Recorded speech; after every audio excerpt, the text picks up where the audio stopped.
추수감사절 연휴를 다 잘 지내셨는지 모르겠습니다. 감사하게도 특별한 큰 사고 없이 또 감사절을 지날 수 있어서 감사한 것 같습니다. 테러가 언제 일어날지 모른다는 그런 불안감도 있는 세상이지만 또 우리의 인생이라는 것이 테러가 있든 없든 작은 사건, 사고들이 끊이지 않는, 그리고 우리가 막을 수 없는 그런 세상을 삽니다. 그렇기에 하루하루를 살면서 하루를 돌아보면서 오히려 감사의 조건들을 더 많이 찾을 수 있을 것 같습니다. 이런 감사의 마음들은 추수감사절 때만 있어야 되는 것이 아니라 우리가 날마다 가져야 되는 일이지요. 특별히 그리스도인들은 감사의 조건들이 너무나 많습니다. 순간 기뻤다가 사라지는 감사가 아니라 영원히 감사할 수 있는 제목을 우리는 가지고 살기 때문에 아파도 어려움이 있어도 우리는 그 감사를 잃지 않고 살아갈 수 있는 사람들이죠. 특별히 이제 성탄절을 우리가 기다립니다. 성탄절이란 예수 그리스도께서 우리를 위해서 세상의 구주로 이 땅에 오셨음을 축하하고 또 기뻐하는 날이지요. 그렇기 때문에 생명의 구주를 기다리는 사람들, 생명의 구주를 믿고 또 섬기는 사람들에게서는 참 기쁨의 시간이고 감사의 날입니다. 그래서 우리가 감사한 마음으로 기다리게 됩니다. 대강절은 세상의 구주이신 예수 그리스도를 기다리는 시간입니다.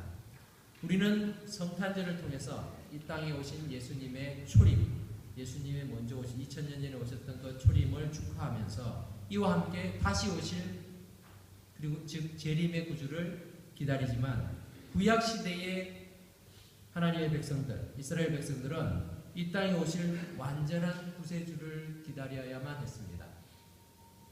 사실 출애굽한 이스라엘 백성들은 어떻게 거룩하신 하나님을 만날 수 있을지, 그리고 어떻게 자신의 죄를 깨끗이 씻을 수 있는지, 또는 하나님과 지속적인 교제를 누리는 방법에 대해서 그들은 알지 못했습니다.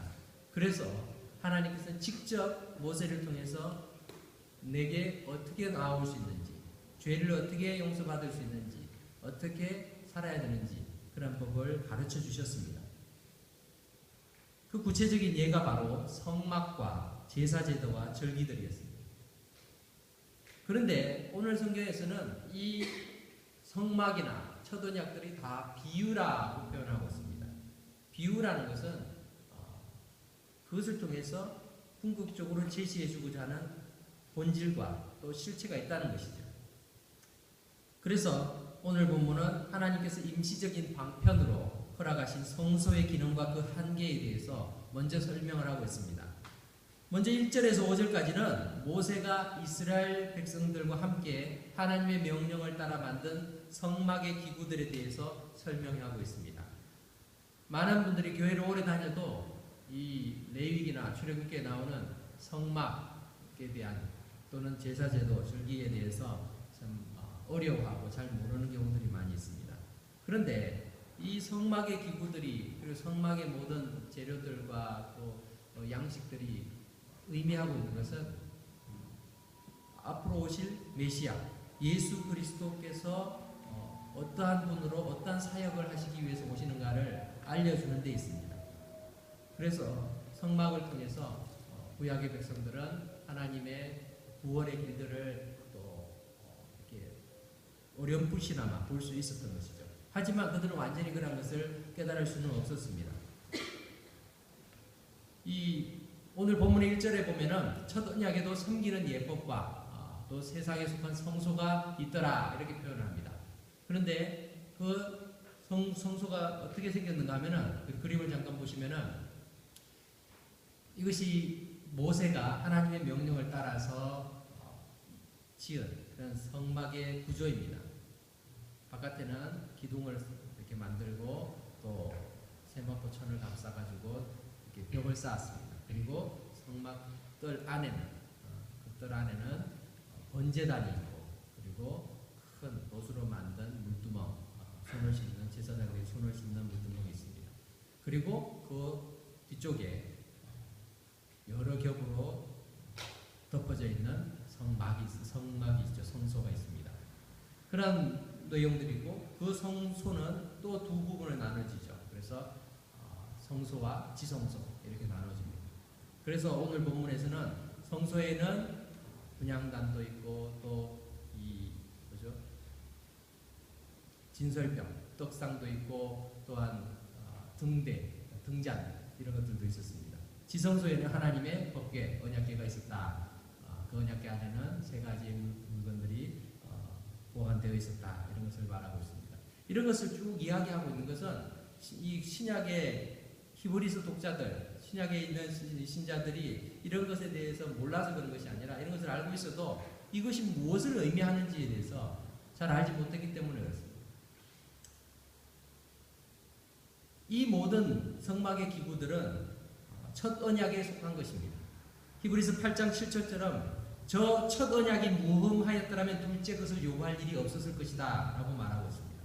무슨 말인가 하면은 첫 번째 언약이 완전하고 그것으로 인해서 우리의 구원에 대해서 모든 것을 알려줄 수 있으면 둘째 언약이라는 것 자체가 필요 없는 것이죠.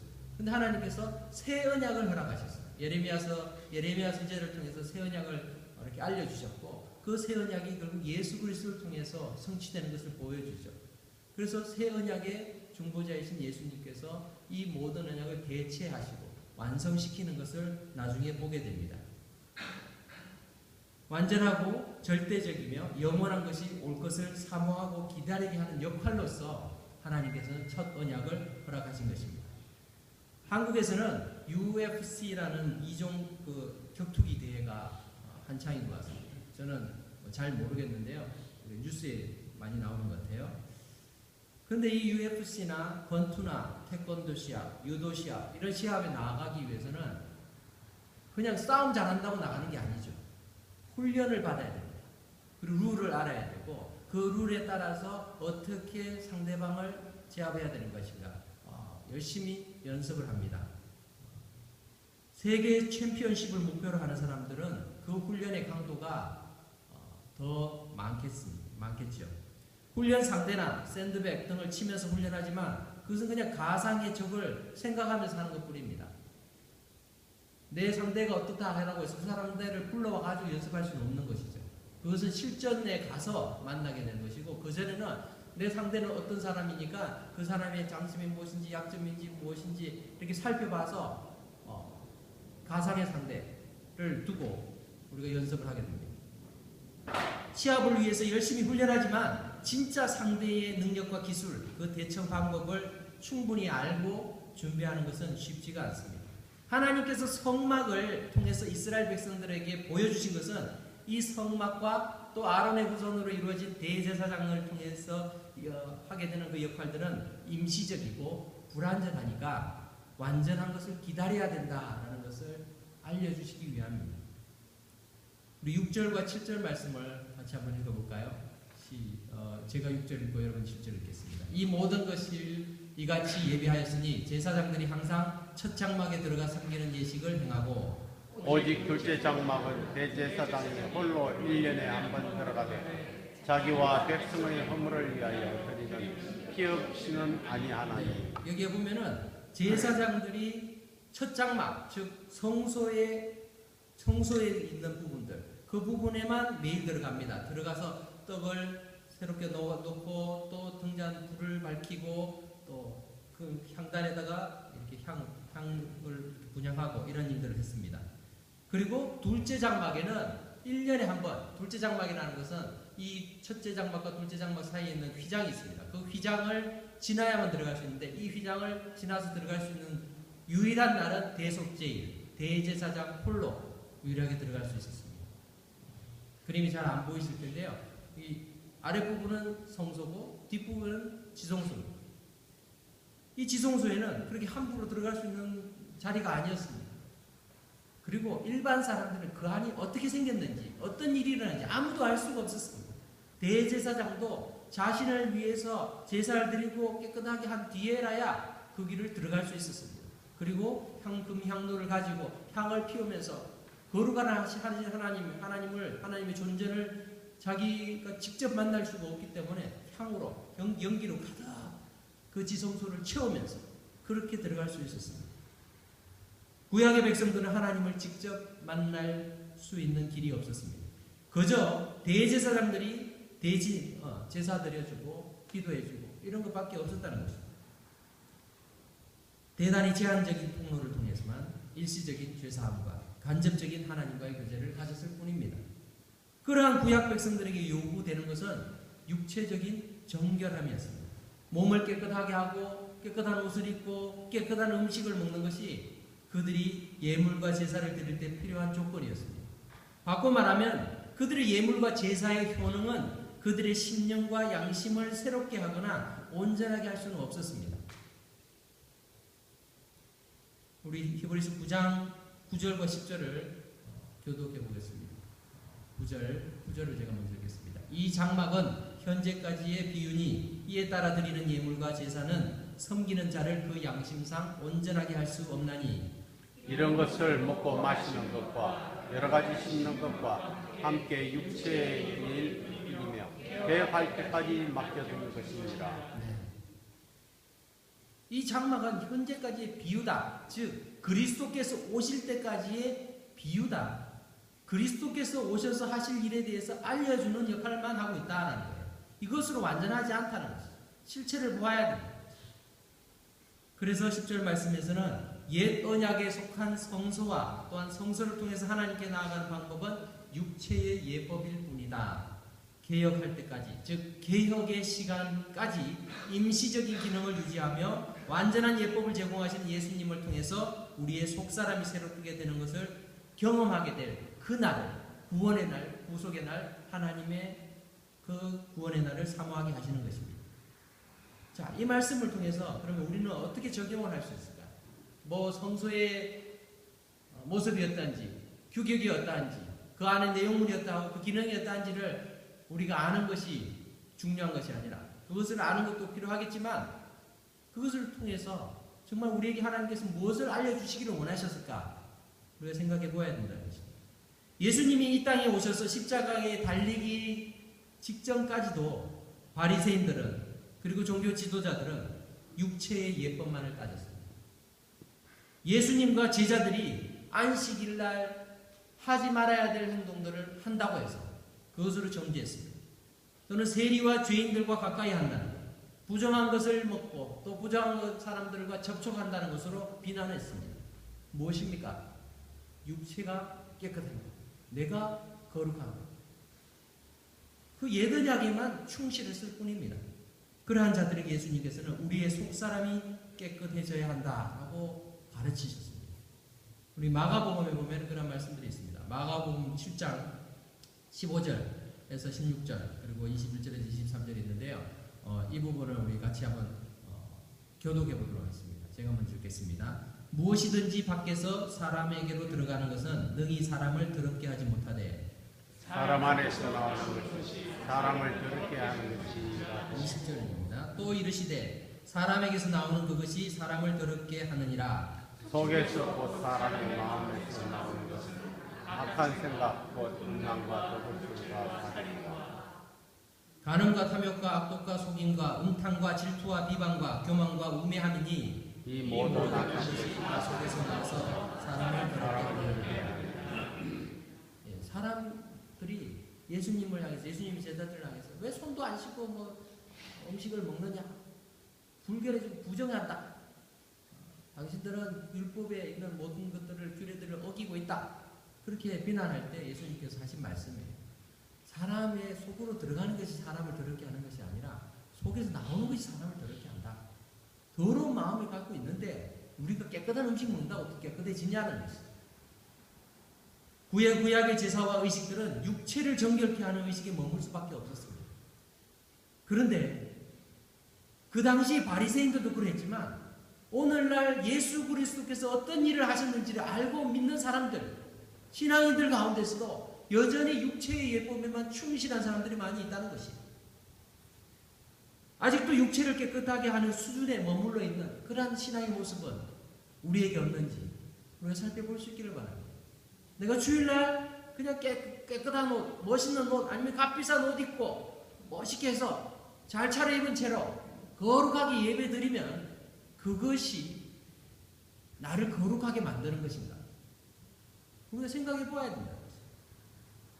그리고 그 모습이 우리가 보기에 좀 불편해 보이는, 불편하게 느끼는 그러한 사람들의 모습들. 아, 저 사람은 어떻게 교회 올 때 저런 모습으로 교회를 와?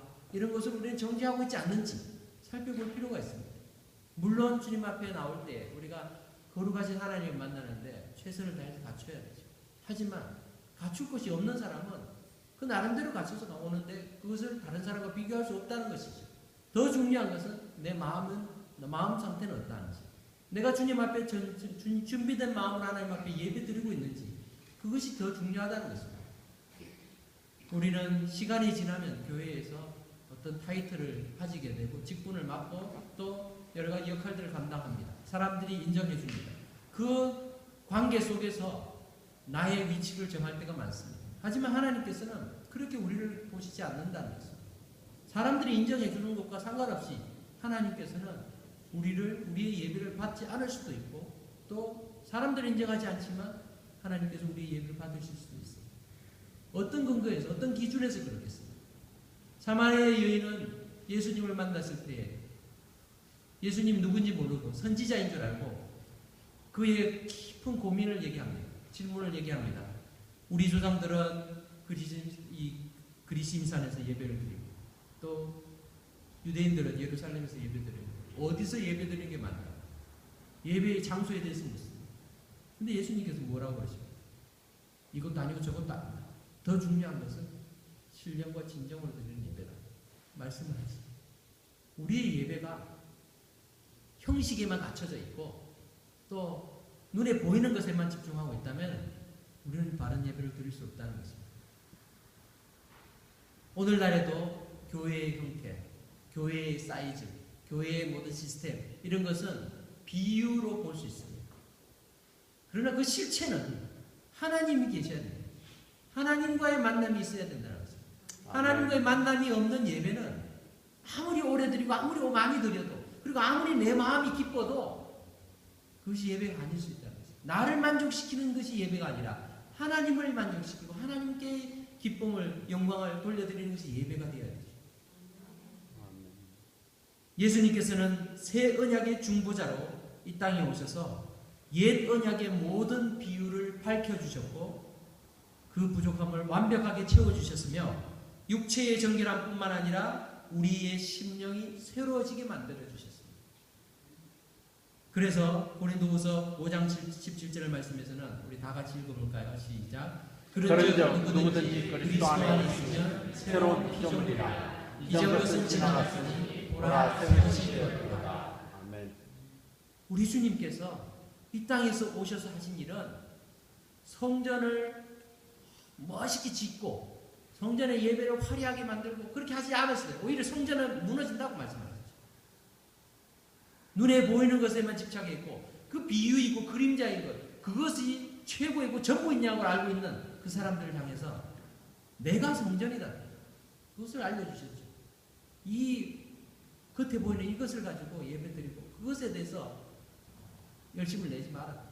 그것이 아니라 하나님 앞에 참으로 진정으로 예배드리는 그런 삶이 되어야 됩니다.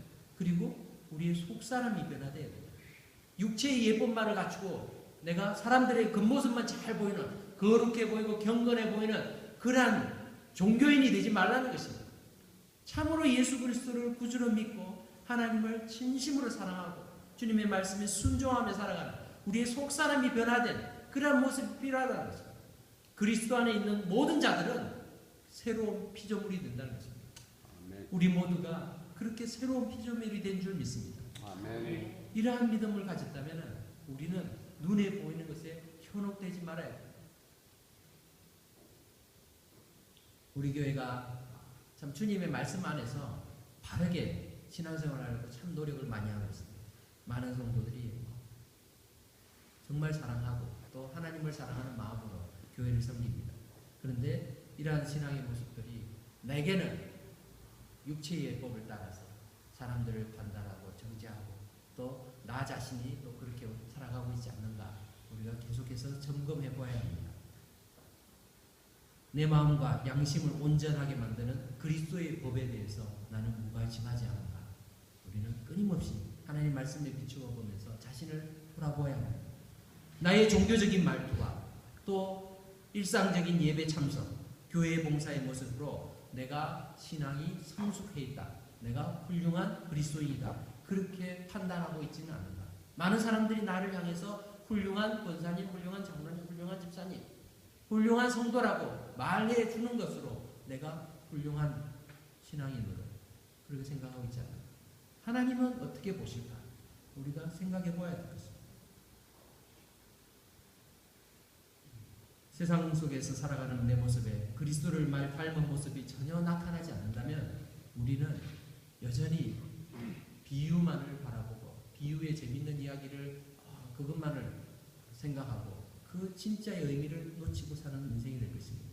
내 주변에 있는 불신자들을 정죄하고 심지어 교회는 다니지만 삶이 올바르지 않는 그러한 사람들을 보면서 그들은 저렇게 살면 안 돼, 저런 식으로 신앙생활하면 안 돼, 그렇게 정죄는 쉽게 하는데, 그리고 그들을 무시하고 비난하면서 정작 내 속사람은 새롭게 하려는 그런 노력은 전혀 하지 않고 있다면 우리는 여전히 첫 언약, 옛 언약에 머무는 존재가 될 것입니다.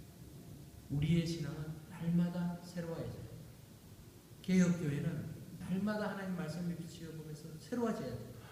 그것은 교회만이 이루어지는 것이 아니라 교회를 구성하고 있는 우리 한 사람 한 사람이 그 노력을 해야 된다. 우리의 삶 속에서 그렇게 해야 된다는 것입니다. 교회에 와서만 하라는 것이 아닙니다. 교회 밖에서 그렇게 살아라는 것입니다. 너희는 세상의 빛과 소금이라 예수님이 우리에게 말씀하셨습니다. 생명의 떡으로 이 땅에 오셔서 그 생명을 다 나눠주셨고 그 생명을 우리에게 나눠주라고 말씀하셨는데 그것에 대해서는 무관심한 채 난 교회 안에만 머물면서 나는 하나님의 백성입니다. 하나님을 찬양합니다. 그러고만 있다면 우리는 한 가지를 잊어버리고 있는 것입니다. 우리의 신앙의 모습이 지금까지 육체의 예법에 더 관심이 많았고 또 충실하고 내 속사람의 변화에는 게으른 삶을 살았다면 이제 그리스도 안에 있는 자에게 결코 정죄함이 없나니 이는 생명의 성령의 법이 죄와 사망의 법에서 우리를 해방하였다는 그 말씀을 의지해서 우리가 성령의 법을 따라서 우리가 순종하며 나 자신의 속사람을 가꾸기 위해서 노력해야 될 것입니다. 첫 언약과 성소, 제사제도의 모든 불완전한 기능을 완벽하게 완성시키신 비유가 아니라 그 비유의 참뜻이고 실체이신 예수 그리스도께서 우리의 구주 되시기에 우리는 소망이 있습니다. 예수님은 우리를 위해서 이 땅에 오셨습니다. 그리고 또한 우리를 위해서 이 땅에 다시 오실 것입니다. 주님을 기다리는 성탄의 계절이 이러한 기쁨과 소망으로 채워지고 또 주님의 보혈로 우리의 죄가 깨끗이 씻겼고 우리의 속사람이 새롭게 됨을 기뻐하면서 새로운 신분에 합당한 거룩한 삶을 살고자 노력하는 날마다 자신을 돌아보며 날마다 자신의 육체를 복종시키며 하나님 말씀 속에서 하나님께서 인정하시는 믿음의 삶의 모습을 살아가고자 노력한 저와 여러분 되시기를 주님의 이름으로 축원합니다. 아멘. 기도하겠습니다. 하나님 아버지